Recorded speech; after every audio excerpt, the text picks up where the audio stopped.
दोस्तों, किसी ने ठीक ही कहा है कि सफलता को पाना कठिन हो सकता है किंतु असंभव नहीं। अगर वह अपने कंफर्ट जोन को छोड़कर मेहनत करने लग जाए तो जो भी उसने ठाना है वो उसे पाकर ही रहेगा। उसी से रिलेटेड आपको एक कहानी सुनाने जा रहा हूँ जो आपको अपना कंफर्ट जोन छोड़ने में हेल्प करेगी। एक बहुत ही खुशहाल राज्य था जहाँ के राजा और प्रजा दोनों बहुत खुश थे। वह राज्य दिन प्रतिदिन तरक्की कर रहा था।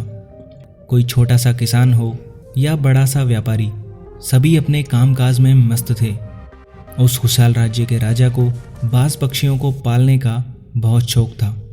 उसने अपने भरोसेमंद मंत्री को आदेश देकर 2 बाज पक्षी मंगवाए।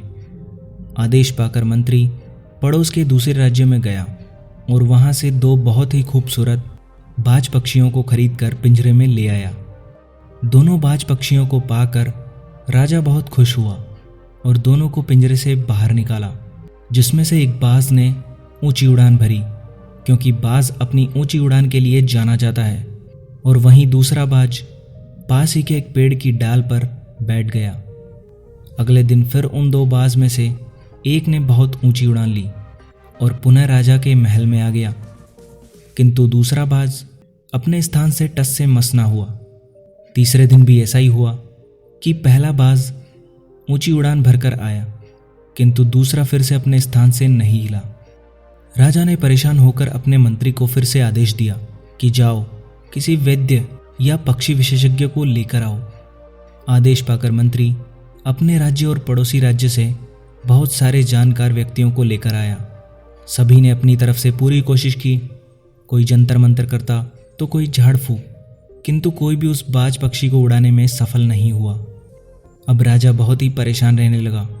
तब राज्य में इनाम की घोषणा कर दी गई थी कि अगर कोई व्यक्ति दूसरे बाज को उड़ाने में सफल हुआ तो उसे 100 सोने की अशर्फियां दी जाएगी। जब यह खबर गोपाल नाम के एक साधारण से लकड़हारे को पता पड़ी तो वह राजमहल में आया और राजा से आज्ञा लेने लगा।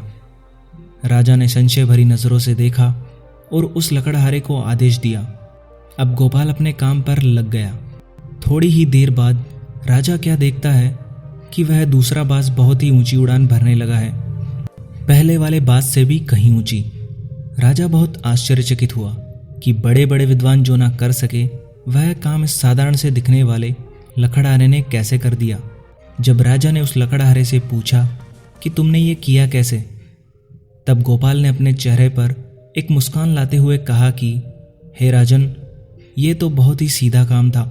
सबसे पहले मैंने बाज को देखकर ये पता लगाया कि ये उड़ क्यों नहीं रहा है। पेड़ के जिस डाल पर वह बैठा हुआ था वो मैंने काट दी और अब बाज के बैठने की जगह ही ना बची तो वह उड़ने लगा। इस बात से राजा ने खुश होकर उसे 100 सोने की अशर्फियां दी और वो खुशी खुशी अपने घर चले गया।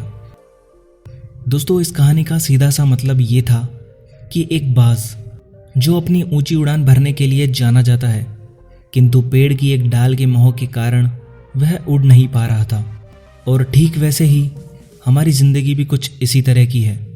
हमारे अंदर बहुत ही असीमित संभावनाओं का सागर भरा पड़ा है। हम जो चाहे कर सकते हैं और जो चाहे पा सकते हैं, किंतु हमारे अंदर भी कुछ चीज़ों का मोह बैठा हुआ है और इस मोह को ही कंफर्ट जोन कहते हैं। जिस तरह वह दूसरा बाज बहुत ही ऊंची उड़ान भर सकता है लेकिन पेड़ की डाल को नहीं छोड़ना चाहता है, हम भी अपने कंफर्ट जोन को नहीं छोड़ पा रहे, इसलिए ही सफलता हमारे हाथ में नहीं लग पा रही है।